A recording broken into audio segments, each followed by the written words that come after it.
Welcome to our podcast. This is Friends on Fire. I'm Mike. I'm a lifelong devotee of financial independence. I even wrote a book about it. And I'm Maggie, a newer convert, but just as passionate, especially on the intersection of minimalism and financial independence. We're one and the same. We are two like-minded friends who believe that talking about money with your friends and family opens the door to financial well-being. The Friends on Fire podcast is about dispelling myths, building financial acumen, and sharing your financial independence journey with the people you care about. This is Friends on Fire. Hey, Mike. Hey, Maggie. Guess where I am? At a friend's house. Yeah, I am at a friend's house. I'm in a little girl's bedroom in Richmond, Virginia. Okay. I'm visiting one of my friends, but I'm staying in her daughter's bedroom. There's a lot of pink here. You see the carpet? You can barely see it. But anyways, there's a lot of pink in this room. It's very pink. It's a nice environment for you. It's the opposite of the man cave garage that you're in right now, or but basement office you're in. Right. Okay. It was interesting to travel though. It's like you forget what it feels like to travel, and it feels good to be able to get on a plane and go somewhere. I know we're not all there yet, but was the airport busy? It was shockingly busier than I expected. We flew once to Miami last year and it was very not busy then. So this was much busier. But it's reasonable. There's still, I was finding myself having a lot of anxiety in the airport because I'm following the rules and the best practices, I'm wearing my mask. I'm doing what I'm supposed to be doing. And there's just, there's a lot of people that aren't really doing what they're supposed to be doing. Yeah, definitely. And it's difficult to watch sometimes. You just have to Yeah. I'm really excited for today's episode. Yeah, you're excited, but you're also a little pissed off. I could read in your show notes how angry you were. My anger. Yeah. Well, so I don't even know where to begin, but we're talking about why we were going to name this, Do You Need a Financial Planner? And then I was like, I don't even want to bury the lead. No, you don't need a financial planner. So let's name this Why You Don't Need a Financial Planner. This is one of those topics, I've used this term before, that I'm passionately angry about. And I actually got even I got angry and happy and proud of myself in a way for how far I've come. That is a confusing mixture of emotions. It is. Well, the reason I get angry because I remember to write this, I was reminiscing about all of my personal experiences with financial planners over the years. And that made me angry. But on the flip side, it made me proud of myself for going through that journey and getting to the point where I am now, where I'm confident enough to do things on my own. And I realize how simple it is to do things on my own, which we'll talk about. But part of today's episode is I will share my horror stories. Horror stories might be a little bit exaggerative, of 4 different financial planners that I've worked with, all very different in different ways, and give you a little bit of, kind of my own stories and experiences and what I learned from each of them.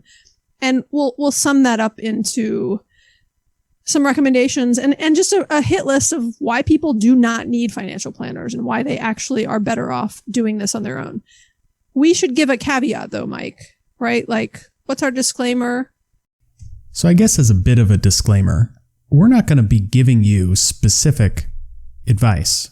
Everything boils down to, if you were to take one thing away from this episode, you need to learn how to do it yourself. And it's not that hard, and you personally can make good decisions even if you don't believe you should. Everybody's situation is unique, and the whole point of this episode is how you should go learn this stuff yourself and then make decisions for yourself. Yeah, and this is our personal opinion, right? So everybody's different. We'll talk about that a little bit, but this is what we believe and what we think.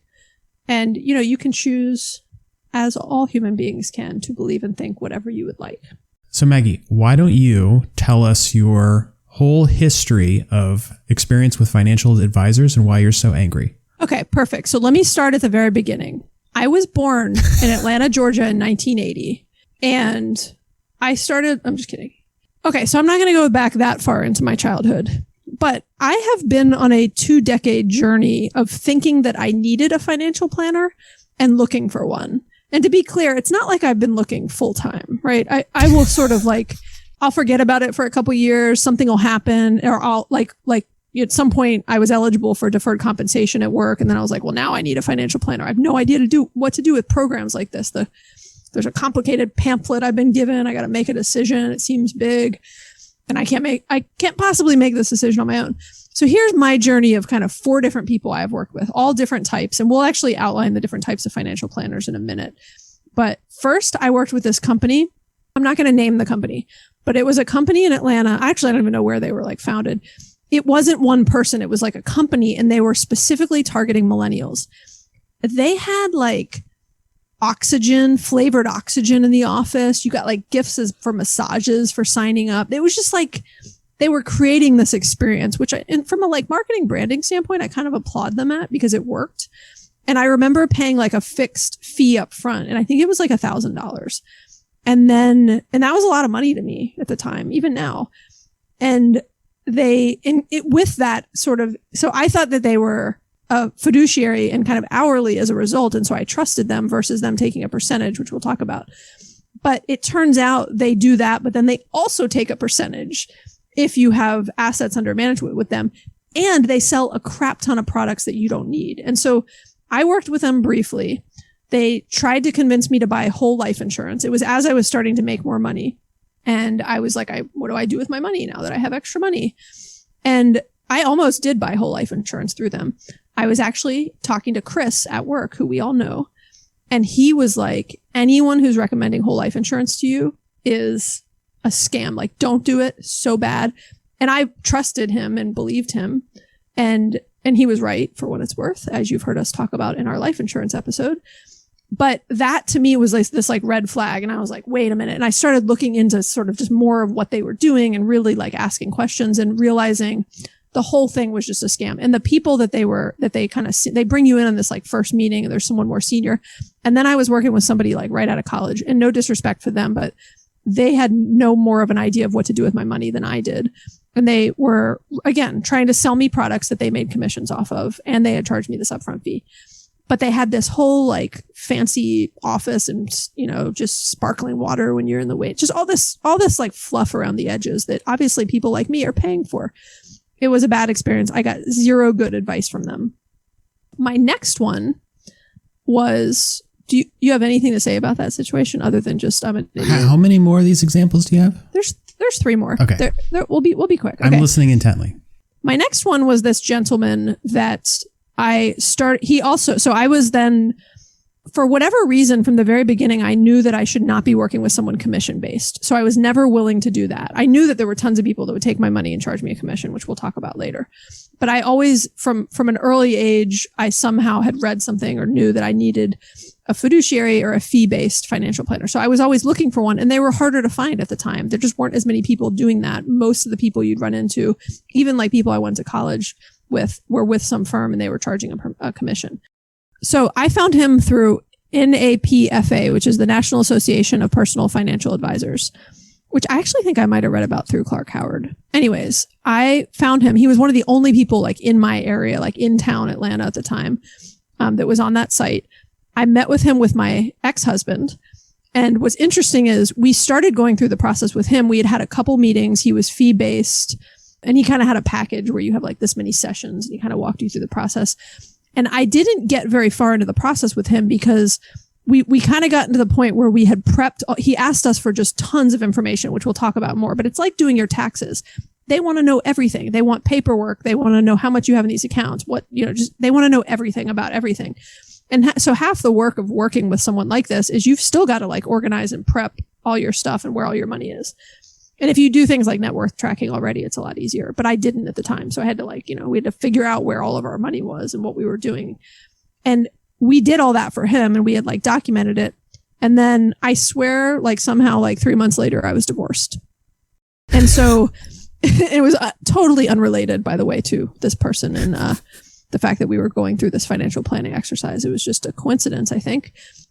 So I ended up, so we never finished the process with him. We had come to him together, and then I was like, well, I don't really want to work with him on my own. And I was going through this divorce and having to kind of like, split up everything anyways. And so I do have some friends that worked with him, and I think we're pretty happy with him. But I never really so I like started the process, but I never worked with him. So I was still on the hunt to work with somebody. Then I had a friend, someone that we actually work with, who like raved about somebody that she was working with at Northwestern Mutual. And you know this person, Mike. This person sold her whole life insurance. And I was convinced that he might be really good at first until, and he was fee based, but she was like, but he's so good. And here's why. And, was kind of going to this and he was really nice. And I talked to him a few times and I was just like, yeah, I'm just not interested in the like fee based commission structure. It doesn't work for me. And he had all these, answers and quippy responses. And I was just like, nope, not interested. And when again, to me, it was a huge red flag because when I found out that he was pushing whole life insurance, I was like, huge red flag. You do not have my best interest in mind. Similar to that very first company I worked with. Then my last and final experience, which I feel like you have a lot to say. You look like you're... No. I want to get into the episode. You want to get through this. I'm happy for all this context. I'm ready a lot of to get context. through.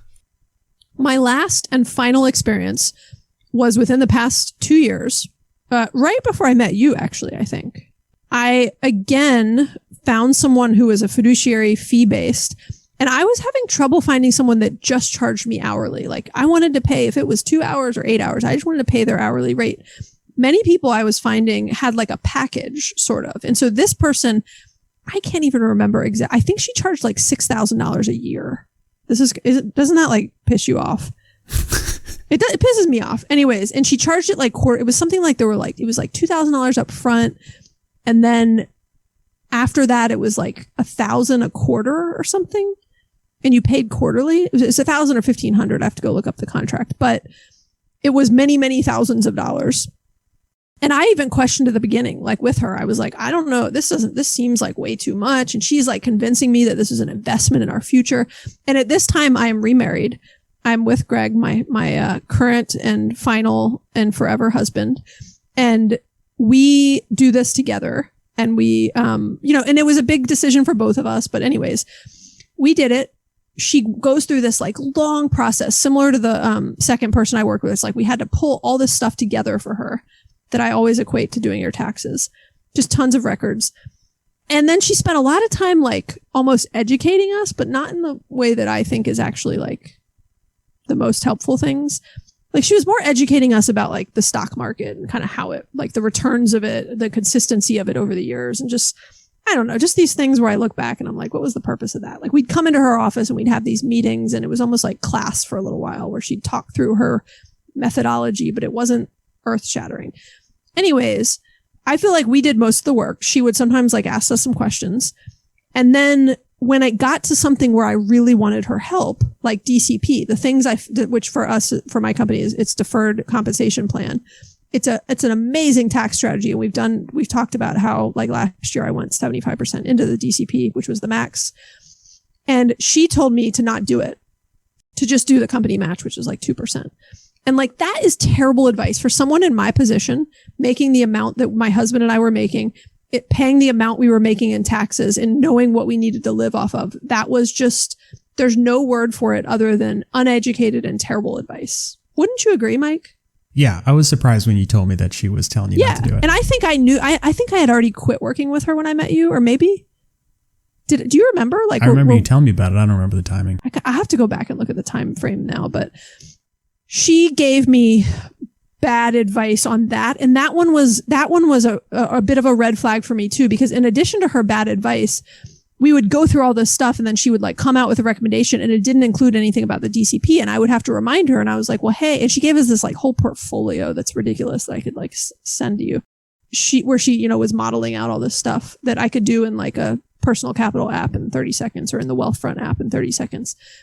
But she forgot to put anything in about my DCP. And I was like, well, that was like one of my number one things I had questions on. And she's like, oh yeah, let me go back and look at it. And then she came back and said something about it. And I was like, well, what did the brochure say? And she's like, oh, I don't know. I haven't read it. And I'm like, what are you doing? Like, I'm reading, like the reason I'm paying you is to read this 10-page brochure from my company about my DCP because I assume you understand this better than I do. And so I just like that to me was a red flag. It's funny. Like it's sort of like anytime someone tries to sell me whole life insurance, it was a red flag. And then as I started learning that she wasn't super educated on tax optimization strategies, she wasn't super educated on things like Roth IRA, conversion ladders, or backdoor, Roth IRA backdoors or conversion ladders or things like that.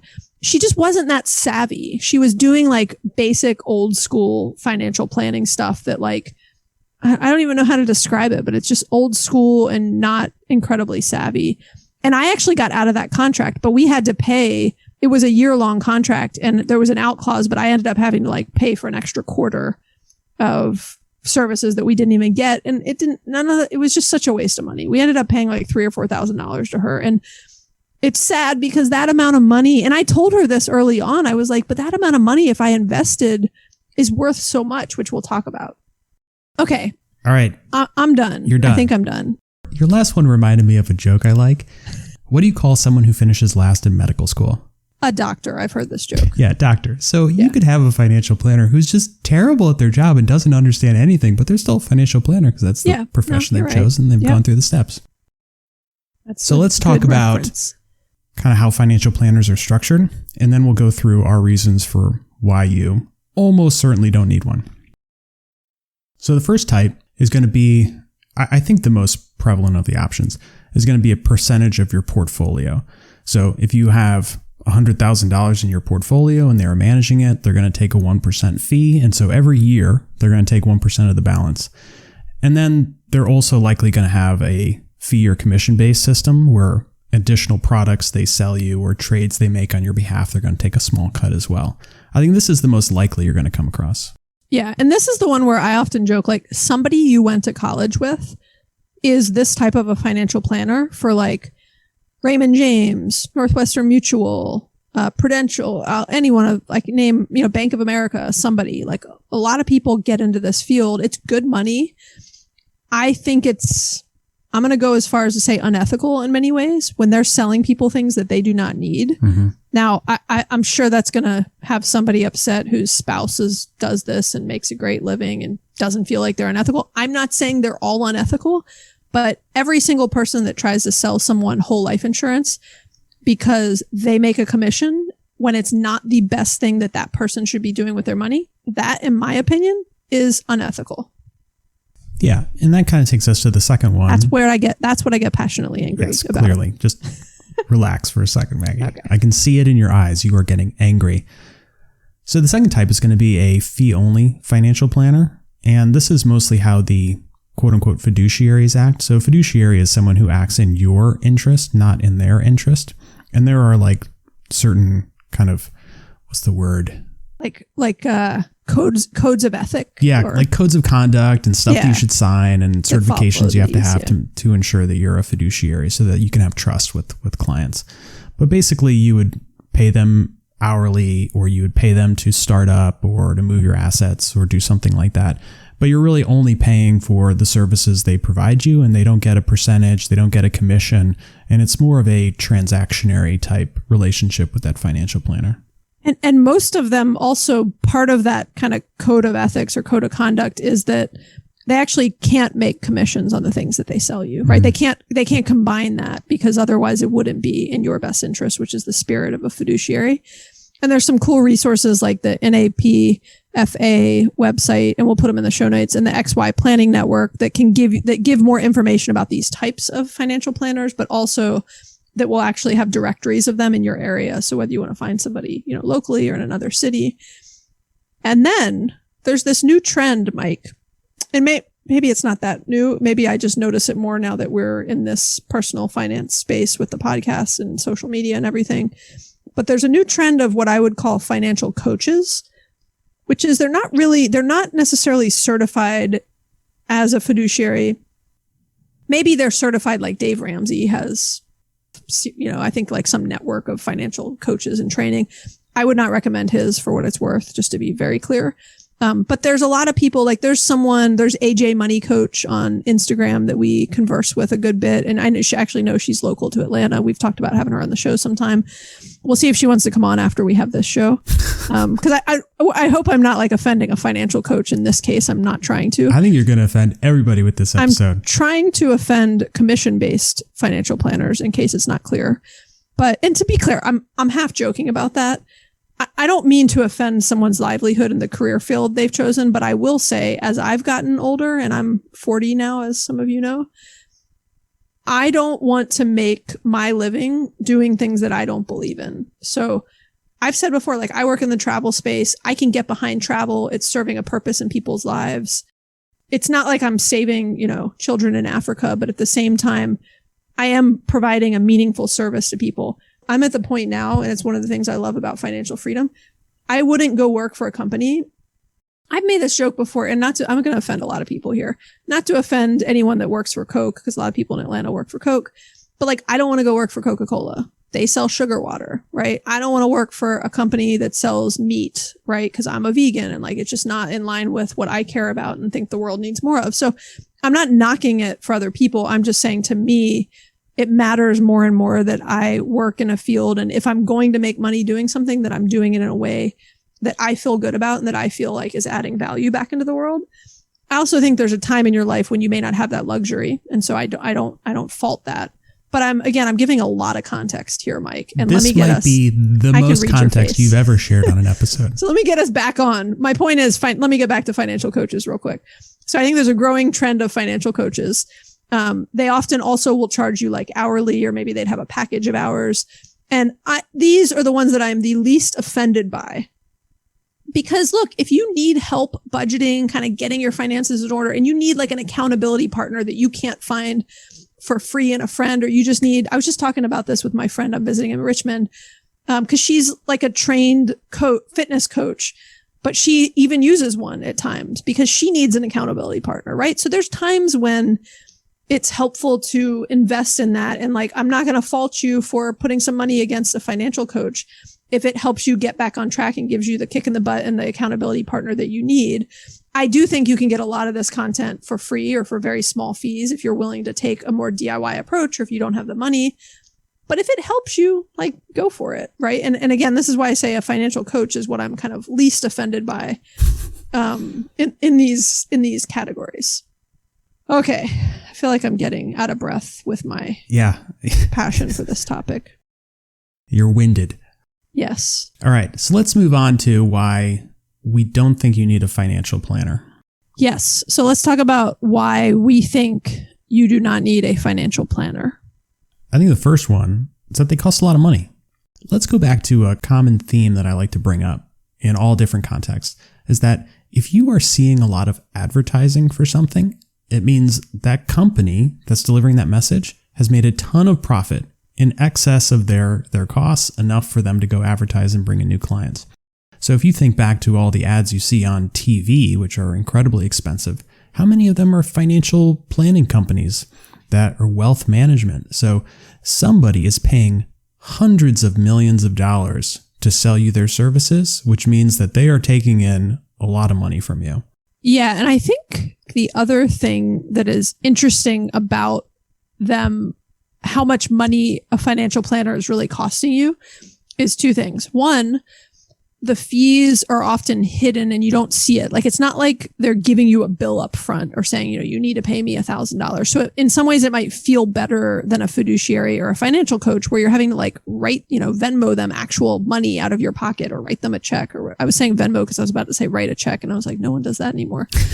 So you're having to give them money somehow. And with a commission fee-based one, you often don't see the money because they're taking it out of your investment. So they're taking a commission off the top of all of your investments. And it's not like it's a bill to you necessarily, right? They're pulling, I don't even know how they're pulling it out sometimes. It may be coming out of your dividends or other things. But they're taking that out of your investments. And so you don't always see it. And so it may not feel like real money to you, but it is real money. And the second thing is that real money might seem small. So you might think, oh, I only have $10,000 or $50,000 or $100,000. But that stuff adds up over time. And there's some really, I was just finishing the book Financial Freedom by Grant Sabatier. How do you say his name? Sabatier. I'm sorry, Grant, but the book's great. Financial Freedom by Grant S. And he was actually giving a real example, and the math he was doing for this particular person's portfolio using a financial planner that was charging them that 1% fee. And that 1% is pretty typical and average in terms of what the fee is. Seems small, seems like not much, but it cost that client 1.5 million over 25 years in lost returns from fees that could have had those fees been invested. So it's like when I paid a few $1,000s to that financial planner, who was then going to charge me $4,000 a year to keep managing my money and to keep giving me advice. That $4,000, if I just invested that money, I would have so much more money than anything they could ever do with my money. You know, like they can't, which we'll talk about in a minute, right? Like they can't do it better than you can. They might convince you that they can, but they can't. So the first point is it costs a lot of money to use one. You may not always realize it and you may not always see it and it may seem small, but the cost over many years and decades, even if you don't have a lot of money, the cost over decades can easily be hundreds of thousands of dollars in lost compound interest from if you had just invested the fees that you're paying them. Yeah. And another way to think about it is hard to see the cost of financial planner if your return on investment is, let's say, 10% annually, because you don't know what it would have been. Yeah. And it would have been 11%. And over time, this really adds up. And so I think one of the things that we're going to talk about is being able to see the results from yourself doing these things makes a big difference and will give you the confidence not to go pay a lot of money for it. Mike, we talk at work, I know you know this a lot about in the digital media space about working versus non-working dollars, right? And I like this concept here because your working dollars is all the money you have invested in the market or in your, IRA, 401k, wherever it is. It's working for you. It's making money. It's working. When you pay a financial planner, that's non-working dollars, right? You might think it's working for you, but it's not really. It's not making any money. In theory, right? It is paying somebody else and it's leaving your pocket and going, one way, which is away from you, versus if you had that as more working dollars and invested, it would continue to grow and make money and compound interest year over year.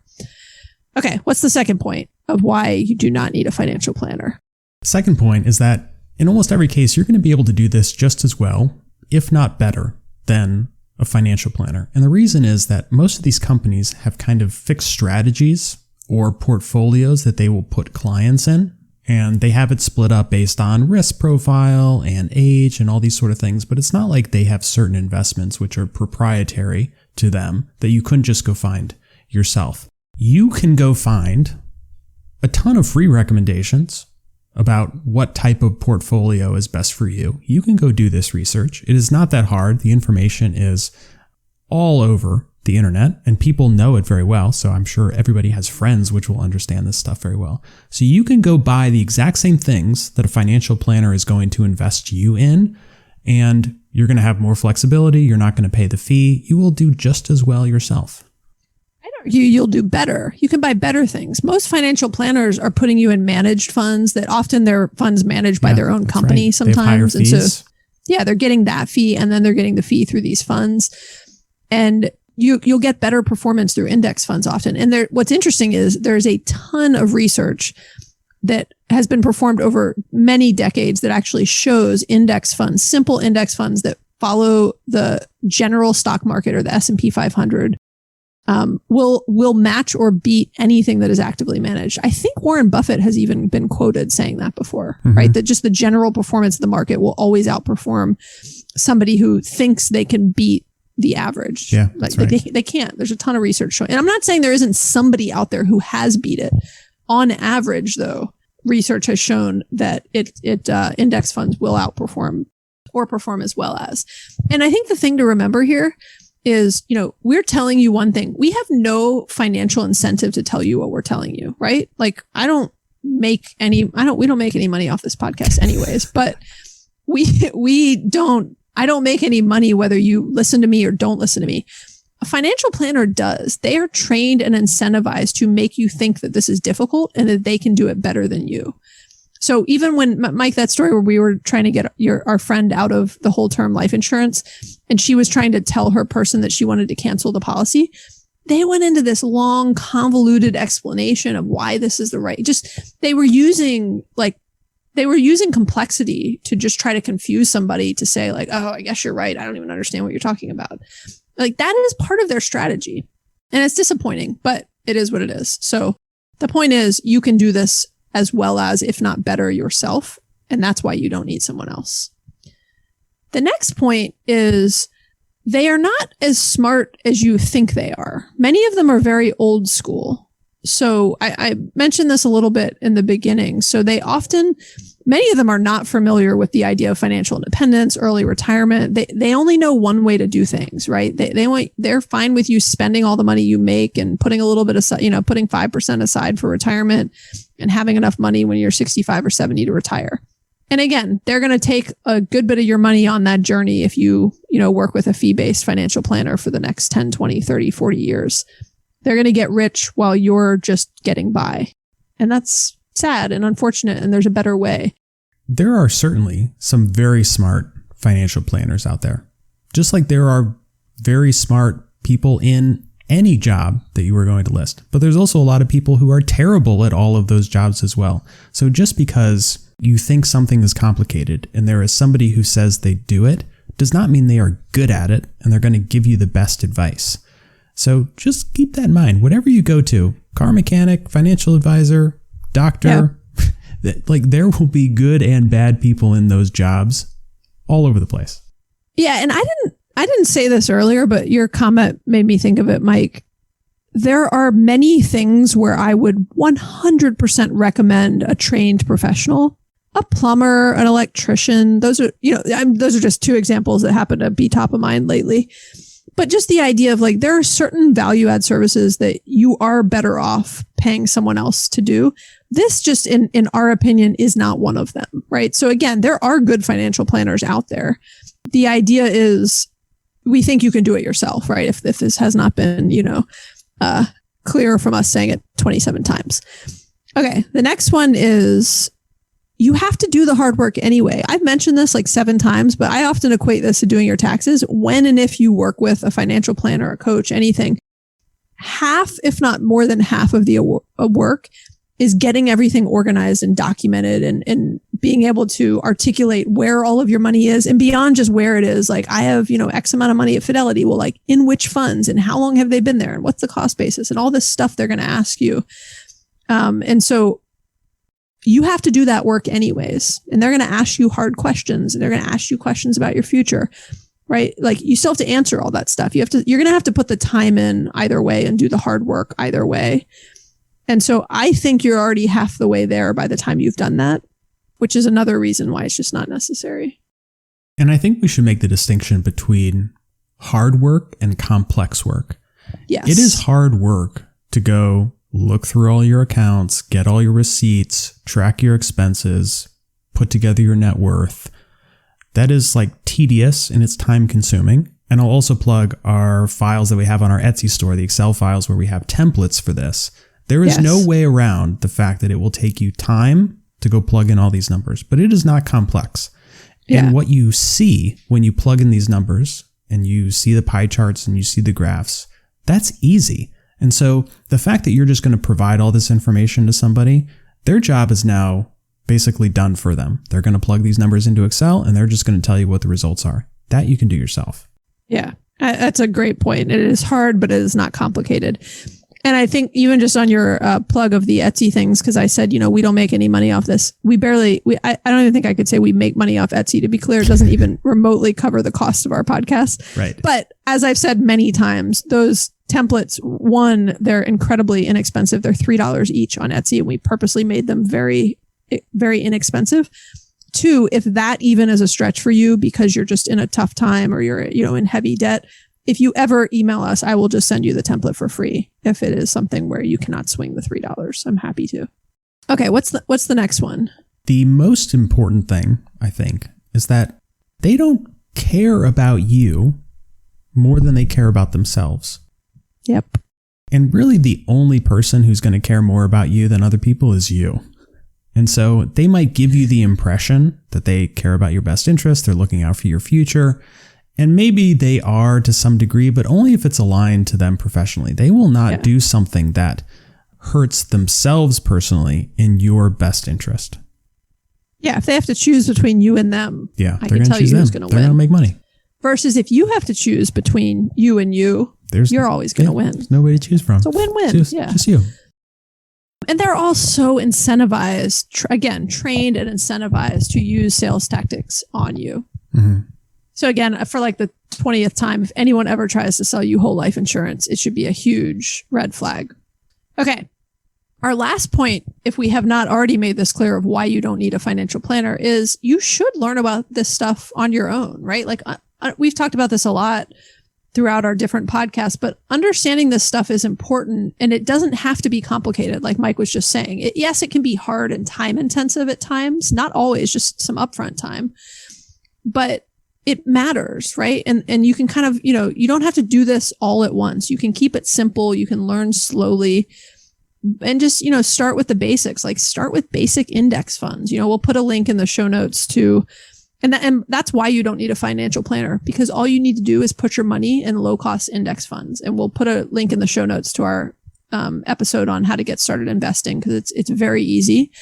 And again, I even used to do this myself, tend to overcomplicate it. I used to think like, oh, I have to figure out which stocks to buy. And I don't know. And that's why I need a financial planner. And as soon as I learned about index funds and just the reality that is all I need, I can do all this by myself. It takes 30 seconds in my Fidelity account. One of the things that amuses me but also drives me crazy is when I'm talking to people about this and kind of making this case for why they should learn how to do this stuff themselves. They always come back with, well, my situation's too complicated. I'm like, you're not a Rockefeller. Like, your shit ain't so complicated. You can't do it all in TurboTax and Excel. I mean, there isn't. I think I told you that around my taxes. Oh yeah, and then like, I was like, I got, Yeah, like, oh well, I have a rental property, and so I couldn't do my own taxes. I'm like, get over yourself. Like, it turns out you were right. I could do my own taxes. Yeah, and now we do. Unless you have like a dozen shell companies all over the world, and I have a lot of shells at home, but no shell companies. I mean, if you were listening to this podcast, your situation is not complicated enough where you can't figure this out quite easily. I mean, I can guarantee that. On that note, Mike, one of my favorite quotes from the book I just finished called Financial Freedom by Grant S. or Sabatier. I don't know how to say it. Sabatier. He says, don't get distracted by more advanced or flashy strategies or complicated language. And he was just kind of talking about like, just get started. And he was saying, you don't need to figure out everything before you get started. And I just think that's a great quote as we're talking about kind of just getting started. Yeah, that's great.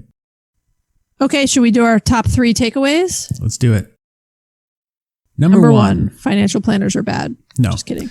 Number 1, don't be intimidated by managing your finances, and definitely don't fall for somebody else's sales tactics that try to overcomplicate things or push you into something that you don't really understand.